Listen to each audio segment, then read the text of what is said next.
My name is Joan, and I am your host for the podcast Hawks on the Wire, brought to you by 3hawkshaven.com. Our topic today is clinical depression, and our guest is here. Stephanie, how you doing today? I'm doing great, Joan. Oh, good. Good. It's good to see you, beautiful girl. Thank you. Would you like to say a little bit to our listeners about your life, maybe the state you live in or anything about your family? Or Sure. So my name is Stephanie. I'm a ordained minister and a hospice chaplain. I reside in Louisville, Kentucky. I have two beautiful kids, and I am married to a wonderful man. Yeah,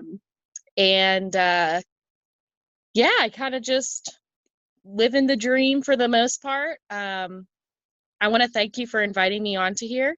I suffer from depression. I was just recently diagnosed with depression and with generalized anxiety. My disclaimer is that I am not a mental health professional.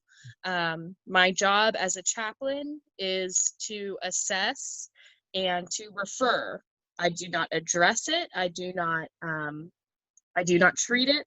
I basically just say, yes, there's something that needs to be addressed here, and you need to see a therapist or you need to see a doctor or whatever the treatment plan may be. However, being diagnosed myself with mental illnesses and depression, I have a lot of experience. So that's kind of where I'm coming from today. Okay. Well, I really appreciate you talking to us. Can you tell me, how old you were or how did you learn that you were challenged with this depression? So, my mom got me into therapy as a small child after my mom and my dad separated. My dad was abusive and an addict, and so it definitely created some things that needed to be addressed as a child. However, I lived a perfectly normal, happy, healthy childhood for the most part. At least that's what I thought. But as I matured and as I grew up, and especially after I moved out of home to go to college, I noticed that my life, I wasn't coping as well with things. It was harder for me to make friends. It was harder for me to focus on my studies. It was harder for me to eat properly and to exercise. And so when I was in college, I struggled a little bit. I've always been an introvert. So making friends has always been difficult, but I always had that one core group of friends. And sometimes they would have to do a little tough love and say, Stephanie, you've been sleeping too much or you haven't been doing this. And that really opened my eyes to maybe I'm having an issue with mental illness. I remember my first year in college, I had stopped eating almost completely due to different social anxieties, due to body issues, due to confidence issues. And when I went home to Thanksgiving, my grandmother was still alive, and she noticed that I didn't eat. And Italian grandmas, they're going to make you eat. And so she basically said, Stephanie Marie, I don't know what's going on, but you need to eat your food. And you don't disrespect grandma by not eating when she feeds you. Right. So there was that. But what really hit me hard, and that was just more like surface level depression kind of stuff, more like just feeling down. When I moved from my home state to Kentucky, which was about 500 miles, I was all by myself. It was me and my little dog, Charlie. And that I got wrapped up in some of the most toxic relationships. And that really was the eye opener for me. I had never been suicidal until I went to seminary, and I had never been challenged with my faith, challenged with my friendships, challenged with my relationships between me and God, between me and others, between me and the earth. And I hit the lowest of my low. And I remember just collapsing in the kitchen because I had not eaten for a couple days and because I was so depressed and so upset. And finally, my dog came over and licked me in the face. And I called my best friend, and I had asked him to come sit with me until the morning, and I could go see a therapist the next day. So that was the lowest point that I had. And then it kind of went like a roller coaster ever since then. Some days I feel great, and other days, like even today, I was not feeling so great. All I wanted to do was sleep. I have people who hold me accountable, so I made sure I ate right. I made sure that I got outside as much as I can, even though it was raining. I have people who hold me accountable now. I'm on so my treatment plan includes pharmaceuticals and then also talk therapy. I have a great therapist. And I also have different medications that I can take for days like today. I have a medication for panic attacks and an antidepressant that I take daily, and another medication for sleep. What I think is so amazing is the better we sleep, the more the better our mental capacity is going to be the next day. So get a lot of rest. Yes, good advice. Yeah. Very much so. And what about your family? How and could you describe a little bit more about what it feels like, when you are depressed, and then like the impact on your family and Yeah, so it's 2020, and it's been a hard year for almost everybody. It's actually been one of my better years in the realm of spiritual wellness and mental wellness and emotional wellness, and even a little bit physical too. But it's hard. It's hard to be isolated from one another. It's hard to have our routines changed. Nobody does transitions well. It's just how we are. And so everyone at this moment, I could pretty confidently say this, that everyone feels a little down. There's a difference between feeling down and feeling isolated, and feeling this constant dread, and feeling so sad that you have no idea how to be happy, and losing interest in your and things that you love. Like, I love photography, and I cannot tell you the last time that I picked up my camera. And I love hiking, and it takes every ounce of energy that I have to take at least one hike a month. And I love to journal, and I so often just don't. And that's when a depression diagnosis comes into question, is when you stop having sex with your partner, or you stop doing what you love, or you feel disconnected from your family or from your world. Then you kind of have to step back and say, do I need to go see a doctor or a therapist for this? And that's really how it has affected my family as well. My husband and I, we've been married for a couple years now. We got married in 2017, and that was kind of the lowest I was at, was when we were dating and when we got engaged. And I kind of had a feeling that it was coming. I kind of had a feeling that he was going to propose to me. And so when we went up to dinner, and then he pulled out the ring beside this beautiful pond with some ducks in it, my first thought was, oh my gosh, this is the lowest I've ever been, and he still wants to marry me. Yes. And that was so eye-opening to me, because my husband is the best support system I could ever have. And through every identity crisis and every diet and every time that I've had an anorexic episode, or every time that I've been so depressed that it's a challenge just for me to brush my teeth in the morning, he has been there for me.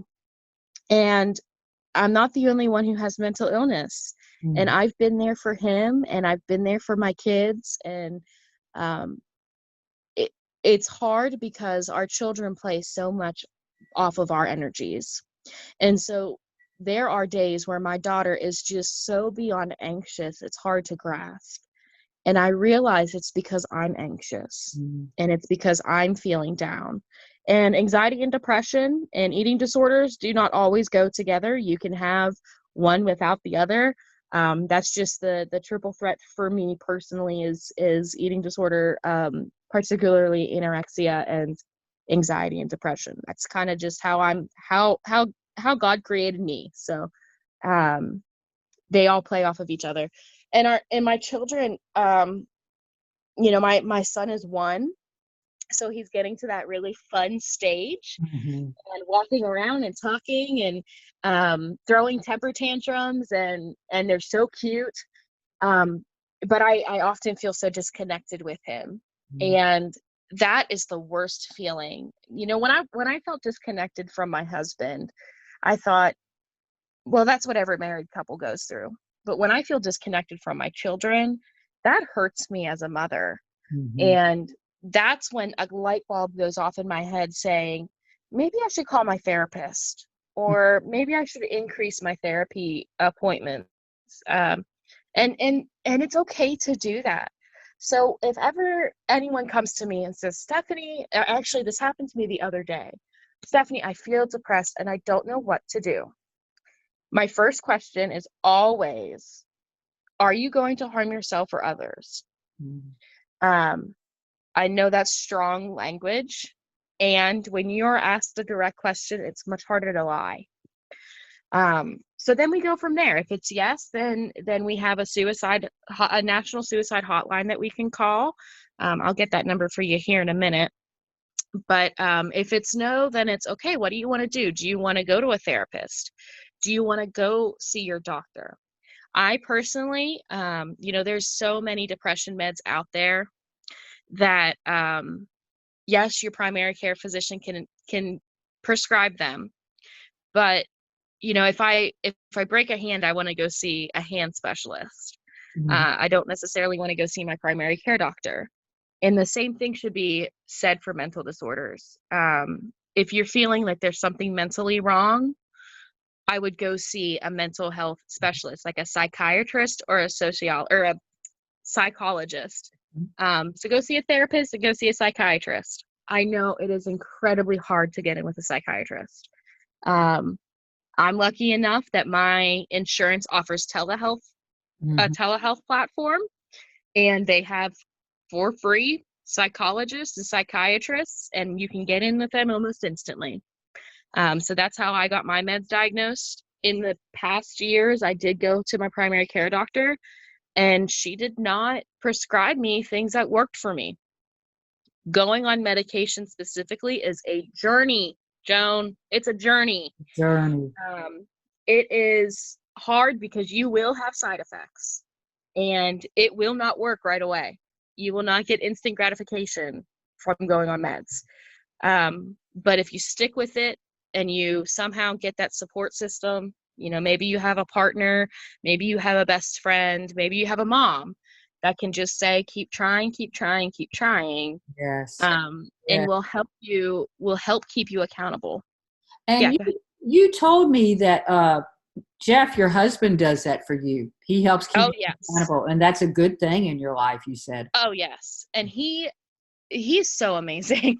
I can't talk it up more.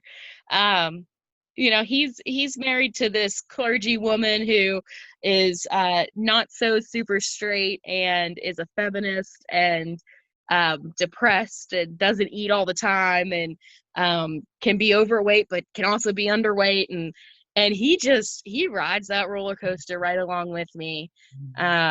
And so that's my marriage advice to you all is find a man or a woman or someone in between that really supports you that way. And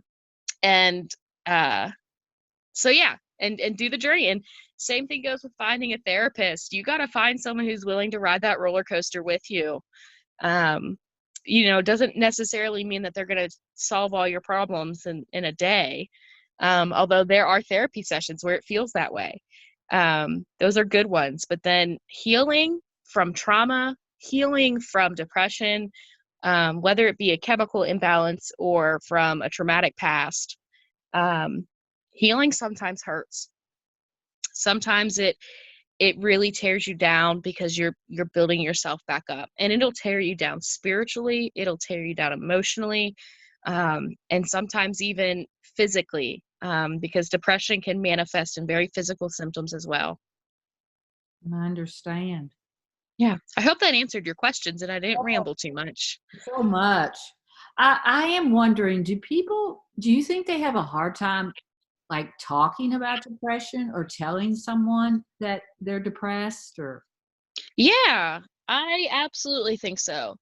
Um, I'm a very strong-willed individual, and I like to be assertive. And as you know, there's if you want to, look up all the different types of depression, there's like 1,000 different types of depression. And right after I had my son, I didn't even have to do the postpartum depression screening to know that I was depressed. Mhm. I was having dreams that I would wake up and my baby was dead.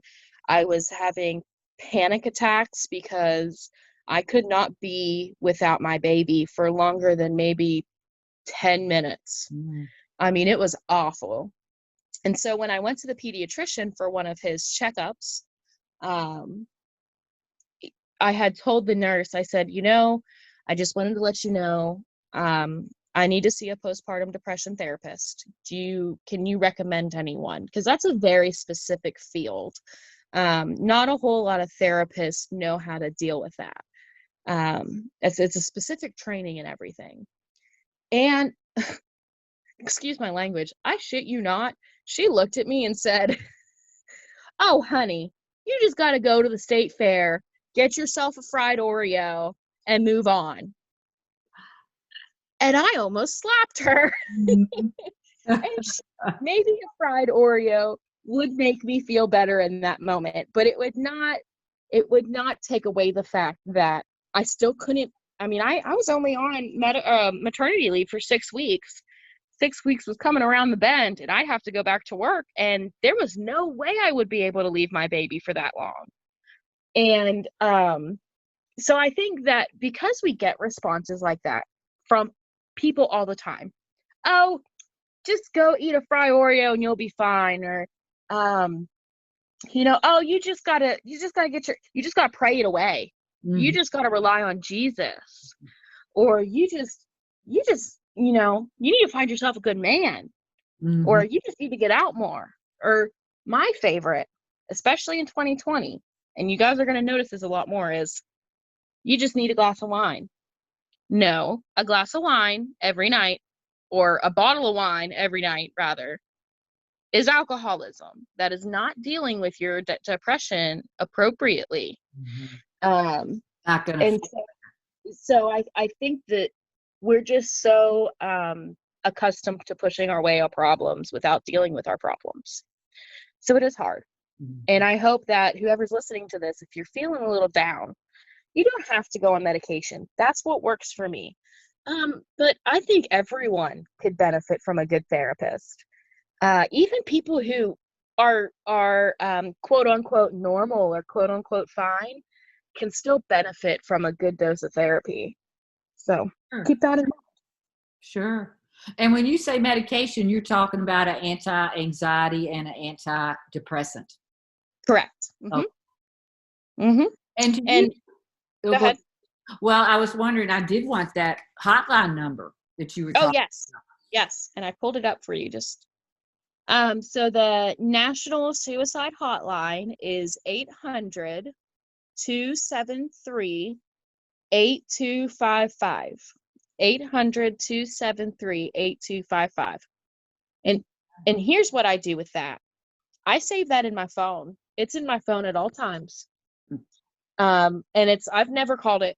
I've never felt like I needed to call it, because the handful of times I've been suicidal, I've reached out to my own support system, who has been trained or has been responding appropriately to that. But you never know when you're going to pass someone on the street, or you're going to be taking the bus somewhere, or you're going to be in the grocery store, and As a chaplain, I feel like people can smell the fact that I'm a chaplain and they just open up to me. Mm-hmm. And so I have that number on hand at all times, just in case anyone might need it. I need to know. Yeah. And so, and sometimes I even just post it on Facebook. I don't know who needs to see this today, but if you need to talk and you don't want to talk to me or you don't want to talk to anybody else, call this number.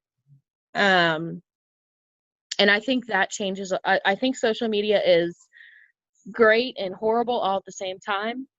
I think it can promote a lot of positivity if used correctly. Sure. Yeah. Yeah. And there was another thing I wanted to bring up, but I can't remember what it was. Some type of something to tell our listeners, some type of advice. You've done so well about sharing Mm. what clinical Mhm. depression is. Yeah. I guess my advice is feel free to reach out. Feel free to tell your loved ones that you're not doing so great. I remember what I was gonna say. The world can sometimes tear us down, and mental health awareness is so important because our American culture, particularly, although I haven't traveled the world, so I don't know how it is everywhere else, but our American culture particularly looks down upon mental illnesses. We may be granted sick days, but we're not always granted mental health days.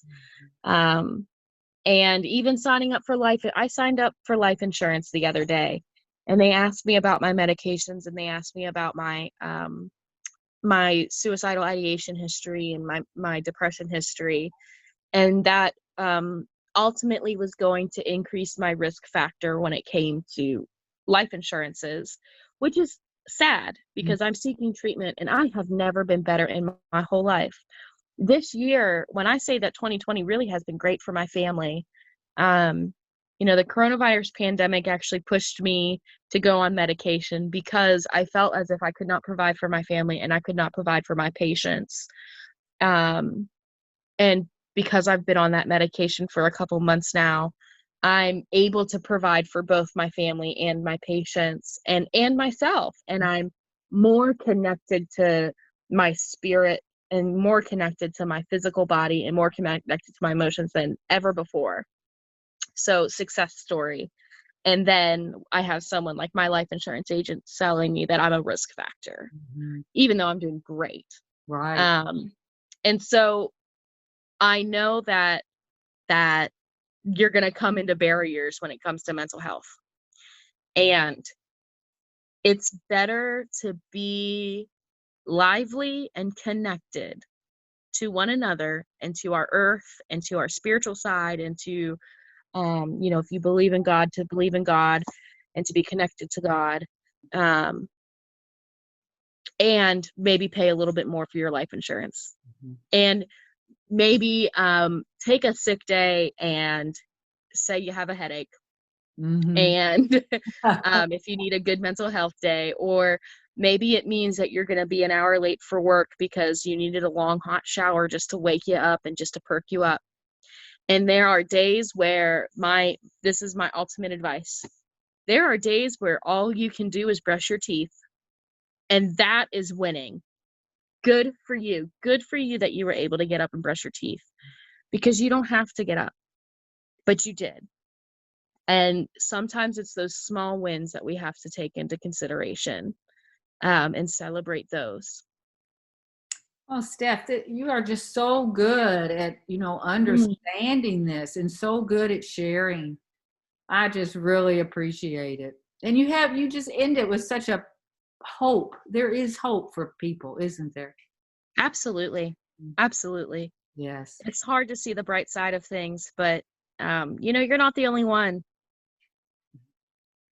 Well, thank you, beautiful girl. Thank you so much for sharing your experience and your hope and your life. I really do appreciate it. And I wanted to thank our listeners too for joining us again and sharing your time. And remember, when we share our humanity. We share the possibility to heal. Mm. And I'm Joan at Hawks on the Wire, 3hawkshaven.com. And thank you so much.